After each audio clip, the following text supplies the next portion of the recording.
She did not go to the game. This is the part that people who hear the story for the first time find difficult to process. Her son was playing in his first professional football game. The stadium was in Cleveland, not on the other side of the country. The tickets could have been arranged. The journey could have been made. She did not go. She stayed home. She sat in the house on Long Island, where she had built the life that had made everything possible.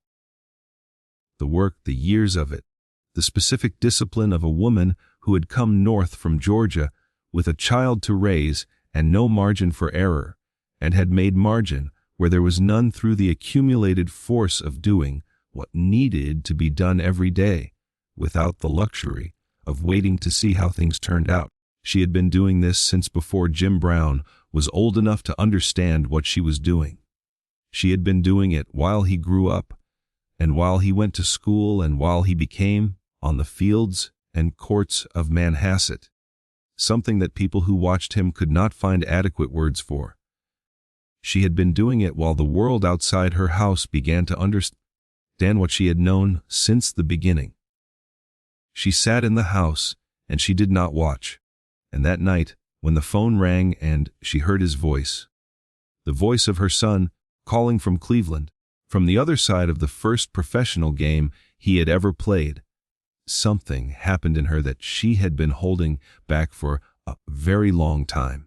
Something that all the years of work and discipline and the specific composure of a woman who did not have the luxury of falling apart had kept contained. She cried. Jim Brown heard his mother cry over the telephone on the night of his first NFL game and carried that sound with him for the rest of his career. He carried it the way you carry the things that tell you what something actually means. Not the statistics, not the applause, not the newspaper accounts of what had happened on the field that afternoon. The sound of his mother crying. The sound of everything she had not said and not shown and not allowed herself to feel for all the years it had taken to get to this phone call. But to understand what was in that phone call, what was really moving through the wire between Cleveland and Long Island on that autumn evening, you have to understand what the two of them had built together, and what it had cost, and what the first NFL game represented in the specific arithmetic of a life that had been calculated against very different odds. 2. Theresa Brown left St. Simon's Island and went north, because that was what you did when you needed to find work, and the work was not where you were. This was not a unique story in the years after the war. It was the story of thousands of black families making the calculation that the North offered something the South did not. Not equality, not the absence of the particular American cruelty that organized itself around race, but a different configuration of possibility, a different set of ceilings. Higher in some ways, lower in others, but different, and different was sometimes enough to build something in. She worked as a domestic. She cleaned other people's houses and managed other people's spaces and did the invisible labor that kept the households of Long Island functioning. And she did it with the same quality of attention and discipline that she brought to everything. Not because the work required her best self, but because her best self was what she had, and she did not know how to operate below it. Jim was in Georgia while she established the foothold. He was with his great-grandmother Mimie on St. Simon's Island, in the community that had held him since birth, in the salt air and the open space that his earliest self was formed by. He arrived in Manhasset at 8 years old. Arrived in the house his mother had made possible, in the life she had built while he was being kept safe somewhere else. She had missed 8 years of him. This is not a small thing. 8 years of a child's life. The years in which the essential self forms, in which the world is encountered for the first time and the responses to it are established. Those years were years she had spent on the other side of the country doing what needed to be done. She had not had the option of both. The option she had was 1B, where the work was, and send for him when the ground was stable enough to receive him. The ground was stable when he was 8. He came. What Theresa Brown understood about her son, Watching him grow up in Manhasset, watching him become on those fields and courts the thing that the 45 men would eventually pool their money to send to Syracuse. What she understood was not primarily what the coaches understood, or what the scouts understood, or what the sports writers would eventually understand. What she understood was the cost. Not the athletic cost, the human cost. What it took, from the inside, to be the thing he was. What it required of him every day. What he carried that was not visible in the box scores or the highlight accounts, or any of the external measures that the sports world used to describe what Jim Brown was. She understood this because she was his mother, and because she had her own version of the same thing. The same relationship to doing what needed to be done regardless of how it felt. The same discipline of not letting the difficulty show. The same understanding that the composure was not the absence of feeling, but the decision to direct the feeling somewhere useful, rather than letting it consume the work. She had passed this to him, the way you pass things to children, not through instruction, but through daily example, through the accumulated evidence of watching a person operate under pressure and noting how they do it. He had received it. He had built something with it that she could see from the very beginning was going to be extraordinary. And she had waited. She had done the work and kept the house and watched him become what she had known he was going to become, and she had waited for the moment when the becoming was complete enough to show itself to the world. The 1957 NFL Draft selected Jim Brown with the 6th overall pick. The Cleveland Browns. He was 21 years old. He had spent 4 years at Syracuse becoming one of the most decorated athletes in the university's history. Not just in football, but across 5 sports, in the particular way that a gift of his magnitude expresses itself across every domain it enters. He had been watched by scouts and coaches and journalists and the 45 men from Manhasset who had invested in him and were now watching the return on an investment that had never been primarily about football. Training camp that summer was the first time Jim Brown was measured against the professional standard. The first time the question of what he actually was, at the level where the best players in the country competed, received an answer that was more than theoretical. The answer came quickly and clearly. He was not a promising rookie adjusting to a higher level of competition. He was a player who had arrived at the professional level already operating at it, who needed not an adjustment period, but simply the opportunity to do what he already knew how to do against the people who were paid to prevent it. Theresa Brown followed this from Long Island, with the particular attention of a woman who had been paying attention to her son's athletic progress for 13 years and understood, better than most of the sports press that was beginning to write about him, what she was watching. She understood the talent. She also understood something that the sports press did not yet have the information to understand, the specific interior quality that the talent was built on top of. The discipline. The refusal. The same thing she had, expressed in a different domain, operating at a scale that the domain made visible in a way that domestic labor never would. She followed the training camp reports. She followed the preseason games.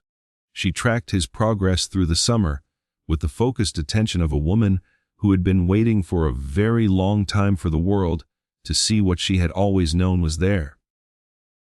And then the season began, and the first game arrived, and she did not go.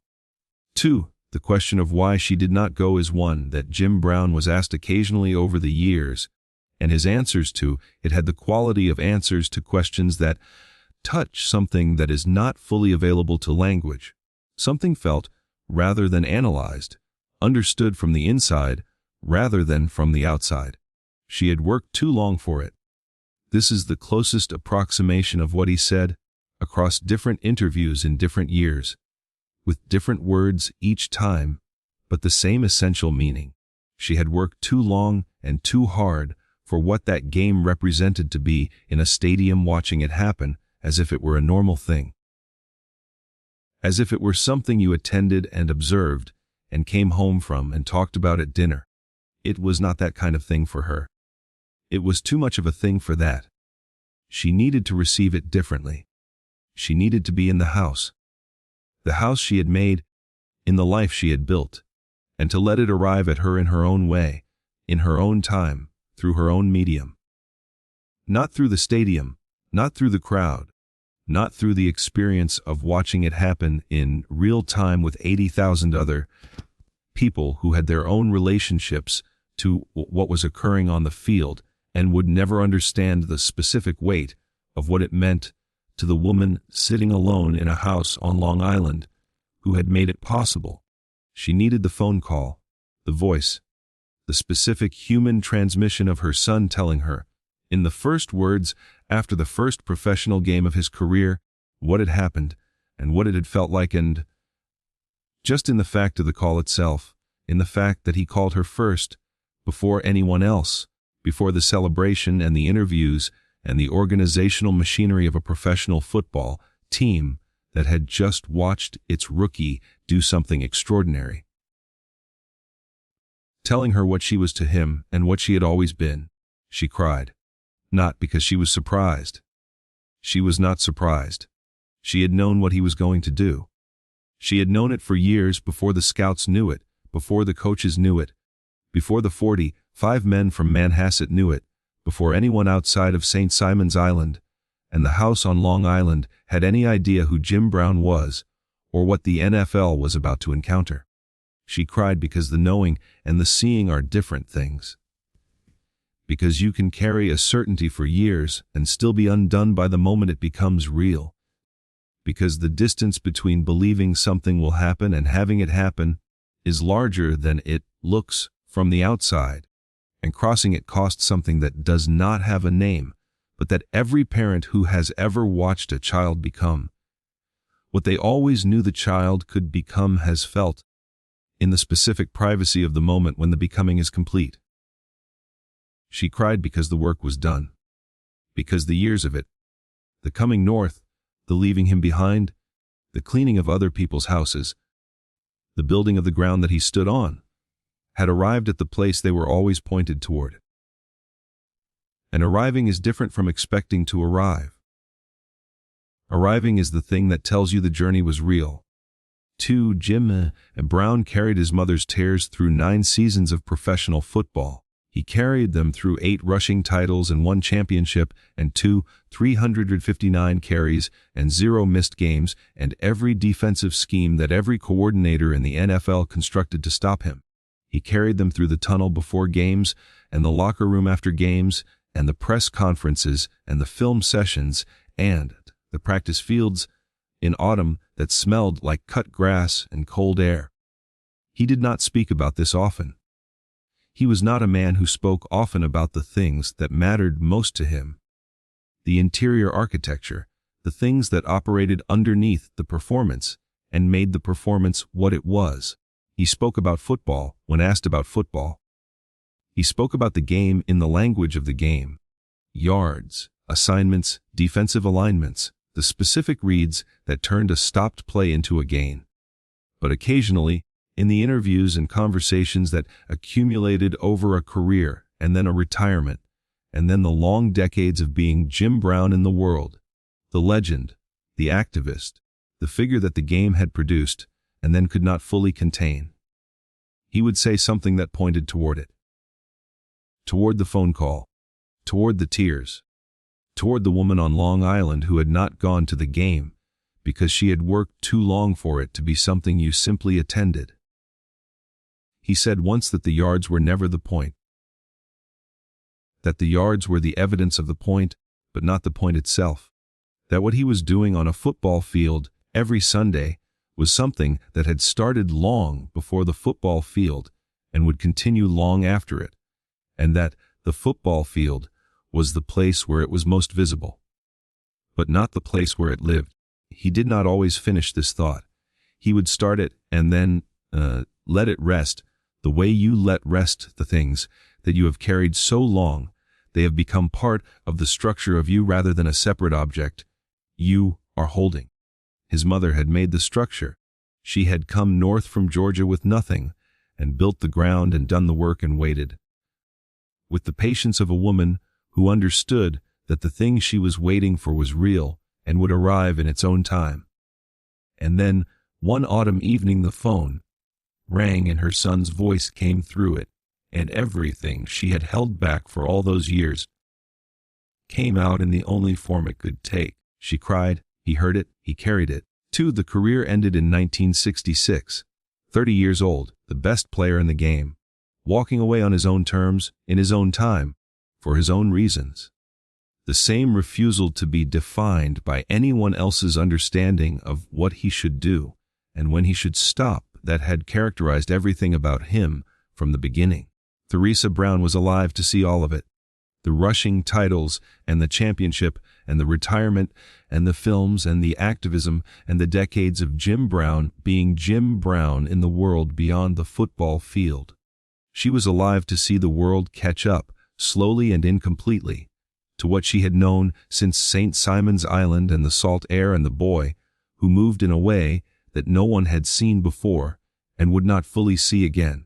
She had known before the scouts, before the coaches, before the 45 men and the draft and the stadium and the 80,000 people who watched on Sundays. She had known in the specific way that mothers know things. Not through analysis, not through observation of external evidence, but through the direct, interior, inarguable transmission of being the person who brought someone into the world and understood, at a level below language, what they had brought. She had built the ground. He had run on it. And on the night of the first professional game, when the phone rang and the voice came through, and the years of holding everything together found their release, she cried. He heard it. He never forgot what it sounded like. And every yard he ever gained, from the first carry of his rookie season to the last carry of his final game, was run on the ground she had made. The ground she had come north from Georgia to build. The ground she had made from the work of her hands and the discipline of her life and the certainty she had carried, longer than anyone, that the boy she had left behind in Georgia and sent for when the ground was ready was going to do something that the world would not forget. She was right. She had always been right. She just needed the phone call to let herself feel it. There is a particular kind of strength that does not announce itself. It does not arrive with fanfare or with the visible drama of a person doing something extraordinary in front of witnesses. It operates in the background, in the daily practice of doing what needs to be done, without the acknowledgement that the doing deserves, building something that will only be visible later, sometimes much later, when the thing built has become large enough to see. Theresa Brown had this kind of strength. She had built a life and a son and a ground to stand on, and she had done it in the specific silence of a woman whose work was invisible to the world that benefited from it. The houses she cleaned were not her houses. The stability she created was not recorded anywhere. The years of it had no box scores, no rushing statistics, no crowds of 80,000 people observing and measuring what she produced. But the ground was real. The sun was real. The phone call was real. Jim Brown went on to become the most dominant running back in the history of professional football. He went on to become an actor and an activist and a man whose presence in the world extended far beyond the white lines of a football field. He went on to be remembered, decades after his retirement, as something that the game had not seen before and has not fully seen since. And underneath all of it, underneath the records and the rushing titles and the championship and the films and the activism and the decades of being Jim Brown in the world, was a woman on Long Island who had not gone to the game because she had worked too long for it to be something you simply attended, who had sat in the house she had made and waited for the phone to ring, who had heard her son's voice and let go, finally, of everything she had been holding, who had cried, and in crying had told him, in the only language that went past all the composure and the discipline and the refusal to show anything to anyone who had not earned the right to see it, had told him everything. that the ground was real, that the work had been worth it, that she had always known. Jim Brown heard it. He carried it. Every yard, every carry, every Sunday. The sound of his mother's voice on the phone, the night it all became real, the night the work arrived at the place it had always been pointed toward. He carried it to the end. And at the end, when he walked off the field for the last time at 30 years old, unhurried, already somewhere else in his mind, the ground he walked on was still hers. It had always been hers. He had just been the one running on it. 2. That is what the phone call was. That is what the tears were. Not surprise. Not the ordinary emotion of a parent watching a child succeed at something they always hoped for. Something older and deeper and harder to name. The specific feeling of a person who has carried a certainty for so long, through so much, against so many reasons to doubt it, that when the certainty finally becomes visible to the world, the feeling that releases is not joy exactly. It is recognition. The world has finally caught up to what she already knew. And the catching up, after all the years of knowing alone, in the houses she cleaned and the ground she built and the years she waited, the catching up is what breaks the composure that the years required. She had known on St. Simon's Island. She had known in Manhasset. She had known through every year of his growing up, every game, every season. She had known longer than anyone. And the knowing had lived in her, contained and quiet and directed toward the work, for all of those years. The phone rang. She heard his voice. And finally, she let herself feel it. He heard it through the wire. He carried it through 9 seasons and 359 carries and every Sunday afternoon that Cleveland Municipal Stadium, filled with 80,000 people who had arrived much later than she had at the understanding of what Jim Brown was. She had always known first. She always would.